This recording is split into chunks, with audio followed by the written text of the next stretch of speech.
Mulai nih.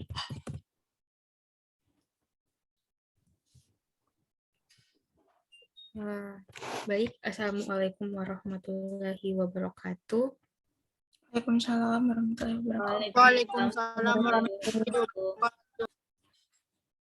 Pada kesempatan kali ini kita akan melakukan diskusi mengenai kasus KDRT, yang mana kasusnya itu kita ambil dari jurnal yang berjudul Kasus KDRT yang dialami oleh Ibu Karsiwen dalam perspektif hukum dan HAM serta pemenuhan dan perlindungan atas hak-haknya. Sebelum itu ada baiknya kita melakukan perkenalan diri.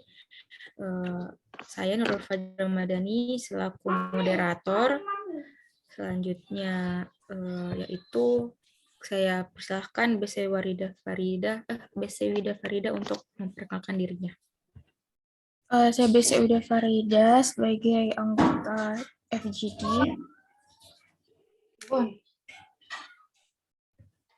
Baik, terima kasih. Selanjutnya saya persilahkan kepada Fatima Azahra Syaifullah untuk memperkenalkan dirinya. Perkenalkan, nama saya Fatima Azahra Syaifullah, saya anggota dalam FGD kali ini. Baik, terima kasih. Selanjutnya saya persilahkan Saudari Imatri Nurjaya untuk memperkenalkan dirinya. Perkenalkan, nama saya Imatri Nurjaya, saya anggota pada kegiatan FGD kali ini. Baik, terima kasih. Selanjutnya kepada Saudari Nurul Islamiyah, saya persilahkan untuk memperkenalkan dirinya.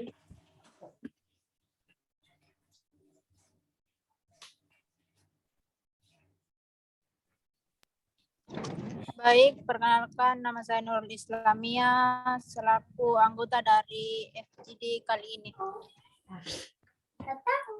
Terima kasih. Selanjutnya kepada Saudari Ribda Latifah, saya persilahkan untuk memperkenalkan diri.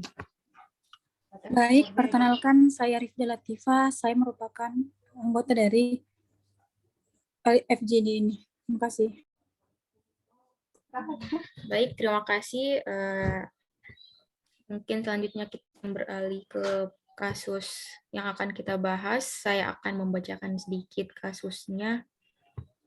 Jadi pada jurnal dikatakan bahwa kekerasan dalam rumah tangga sebagaimana yang disebutkan dalam pasal 1 ayat 1 Undang-Undang Nomor 23 Tahun 2004 tentang penghapusan kekerasan dalam rumah tangga adalah setiap perbuatan terhadap seseorang, terutama perempuan, yang berakibat timbulnya kesengsaraan atau penderitaan secara fisik, seksual, psikologis, dan atau penelantaran rumah tangga, termasuk kepada ancaman untuk melakukan perbuatan, pemaksaan, atau perampasan kemerdekaan secara melawan hukum dalam lingkup rumah tangga. Di dalam jurnal yang kami analisis, pasangan suami istri yang bernama KS yang merupakan seorang ibu rumah tangga berusia 42 tahun dan suaminya KJ yang berusia 43 tahun beralamat di Ngablak Indah RT 1 RW 4 Bangetayo Kulon, Kecamatan Genuk, Semarang. Pada awalnya, kehidupan rumah tangga mereka berjalan dengan baik. Namun, sejak 14 tahun akhir, hubungan keduanya sudah tidak harmonis lagi.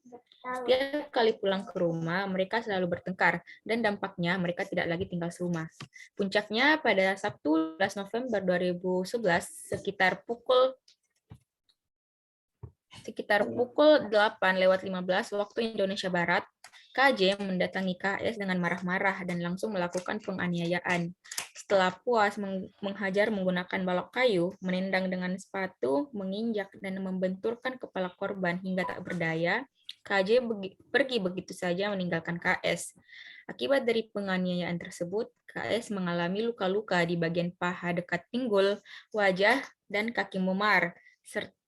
Perut sakit serta kepalanya sering pusing karena dibenturkan ke lantai.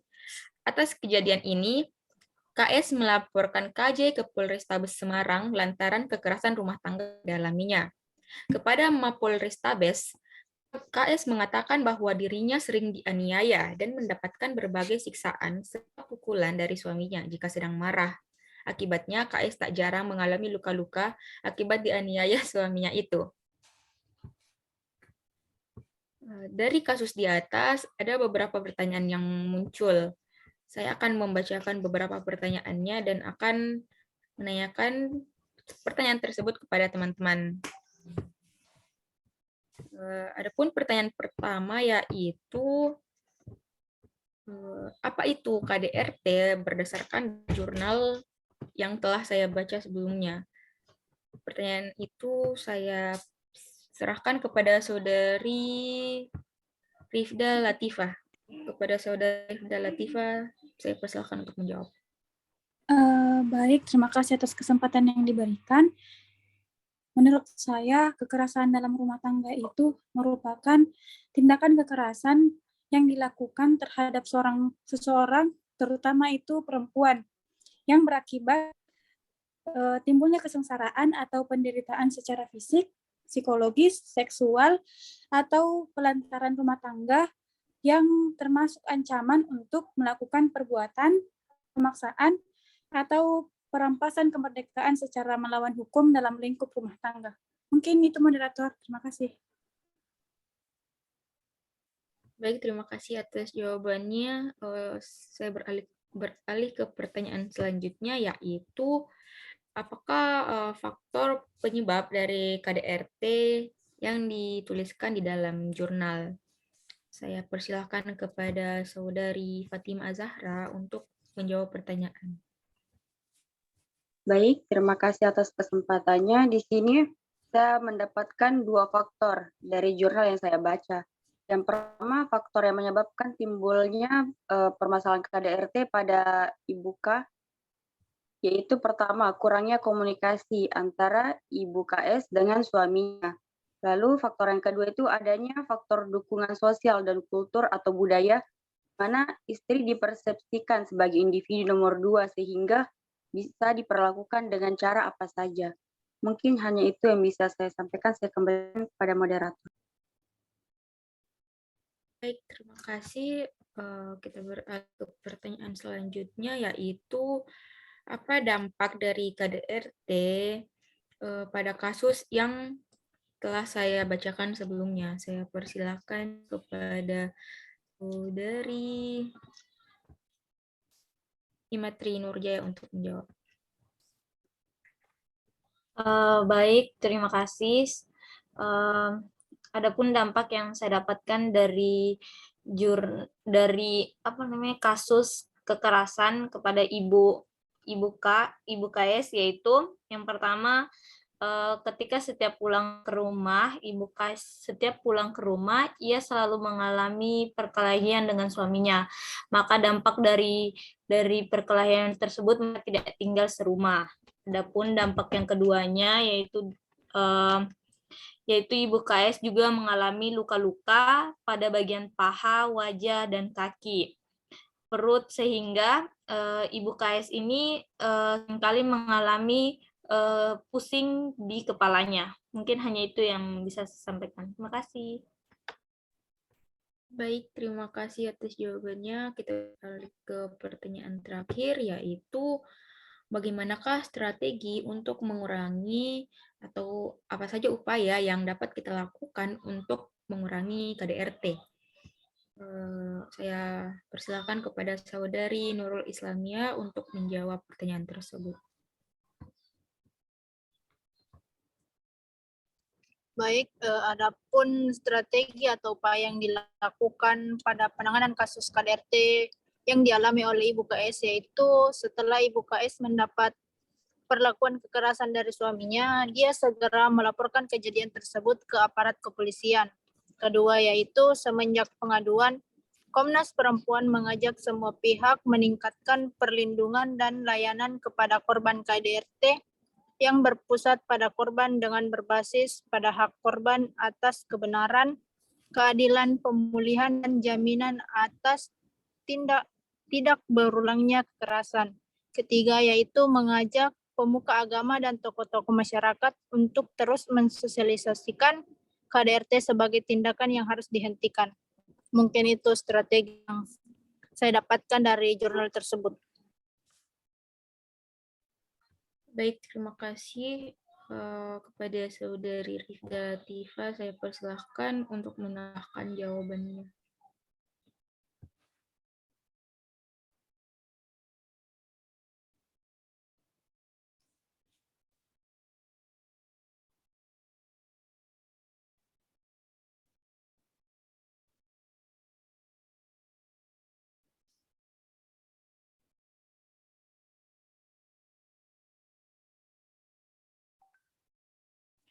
Baik, terima kasih moderator kesempatannya. Perkenalkan saya Besi Uda Farida. Jadi saya akan menambahkan sedikit strategi dari kasus KDRT Ibu KS. Strategi selanjutnya itu adalah memperbaiki tradisi ataupun praktik-praktik budaya yang masih menjadi penyebab terjadinya kekerasan terhadap perempuan. Kemudian selain itu mendorong pemerintah dan aparat penegak hukum agar dapat mengimplementasikan Undang-Undang PDKDRT berdasarkan mandat Undang-Undang Nomor 7 Tahun 1984 tentang pengesahan Konvensi Penghapusan Segala Bentuk Diskriminasi Terhadap Perempuan atau CEDAW. Terima kasih, kembalikan ke moderator. Baik, terima kasih Saudari Besi Uda Farida atas jawabannya. Baik, itulah tadi pertanyaan-pertanyaan yang telah kita jawab berdasarkan dari jurnal yang telah kita bahas. Mungkin saya akan bacakan sedikit kesimpulannya. Jadi, kesimpulan dari apa saja yang kita bahas tadi itu adalah bertujuan untuk mengetahui apa saja faktor, dampak, dan strategi yang akan dilakukan untuk menangani kasus KDRT yang dialami oleh Ibu KS. Berdasarkan dari hasil pembahasan yang telah kita lakukan juga tadi, dapat ditarik kesimpulan bahwa faktor terjadinya konflik dalam rumah tangga Ibu KS disebabkan oleh kurangnya komunikasi dan dukungan sosial yang kurang baik. Dampak yang dialami oleh Ibu KS adalah adanya pertengkaran dan mengalami luka di beberapa bagian tubuh, serta strategi yang harusnya dilakukan untuk menangani hal tersebut adalah melaporkan pelaku kekerasan, yakni KJ, kepada aparat kepolisian dan pihak yang berwajib. Mungkin itu yang dapat saya sampaikan, kurang dan lebihnya mohon dimaafkan. Saya tutup kegiatan kita kali ini. Assalamualaikum warahmatullahi wabarakatuh. Waalaikumsalam Waalaikumsalam warahmatullahi wabarakatuh.